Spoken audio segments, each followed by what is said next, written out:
বছর দাবায় রাখার চেষ্টা করতেছেন, আমাদেরকে দাবায় রাখতে পারবে না। আমরা সেই বক্তব্য মুখস্থ করেই আপনাদেরকে শোনাইতে চাই, তুমি রিয়েলিটি মাইনা নাও, তোমার 12টা বেজে গেছে। শুধু তোমার না, তুমি যে রাষ্ট্রে বসে এখন আমাদের বিরুদ্ধে ষড়যন্ত্র করছো, সেই রাষ্ট্র তাকেও বলছি তুমি রিয়েলিটি মেনে নাও, তোমার 12টা বেজে গেছে।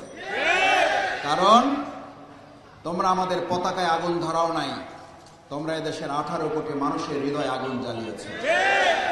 তোমরা আমাদের হাই কমিশন ভাঙো নাই, তোমরা এদেশের 18 কোটি মানুষের হৃদয় ভেঙে চুরমার করে দিয়েছ।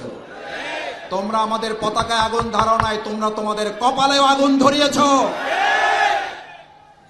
এই আগুনের লীলাহান শিখায় পুরা সাম্রাজ্যের তছনছ আগামী দিনে জ্বালে পুড়ে ছারখার হয়ে যেতে বাধ্য হবে।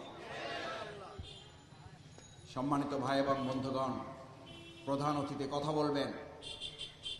এই বিজয়ের মাস আসলেই মুক্তিযুদ্ধ আর রাজাকারের দুই তকমা তুলে আমাদের দেশকে বিভক্ত করার চক্রান্ত করত। এই বিজয়ের মাস আসলেই ইসলামপন্থী দাড়িওয়ালা টুপিওয়ালাদেরকে দেখে দেখে গ্রেপ্তার করে নির্যাতন নিপীড়নের চক্রান্ত করা হতো।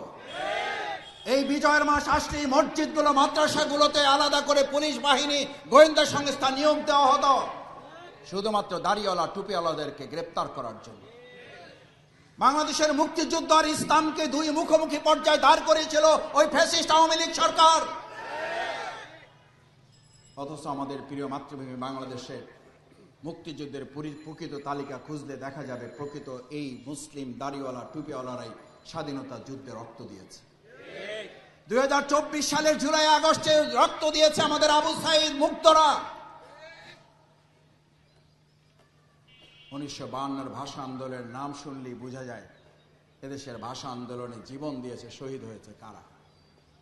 শহীদ সালাম, বরকত, রফিক, জব্বারের নাম শুনলে কি বোঝা যায় যে এদেশের ইসলাম আর মুক্তিযুদ্ধ, ইসলাম আর 21শে ফেব্রুয়ারি কি সাংঘর্ষিক জায়গায়, নাকি জাতিকে ঐক্যবদ্ধ করে সবাই মিলে লড়াই করেছে। অত্যন্ত দুর্ভাগ্যের বিষয়, আমাদের সেই প্রিয় বিজয় মাসকে কলঙ্কিত করেছিল সেই ফ্যাসিস্ট আওয়ামী লীগ সরকার। এখন একটা রাষ্ট্রে বসে, প্রতিবেশী একটা জায়গায় বসে আমাদের প্রিয় মাতৃভূমি বাংলাদেশকে বারবার তারা চক্রান্ত ষড়যন্ত্রের মাধ্যমে এটাকে তারা উত্তপ্ত করার চেষ্টা করছে। আজকের এই শাহজাহানপুরের কর্মী সম্মেলন থেকে স্পষ্ট করে বলে দিতে চাই, এদেশের 18 কোটি মানুষ আপনাদেরকে জানিয়ে দিচ্ছে, কান খুলে শুনে রাখুন, বাংলাদেশকে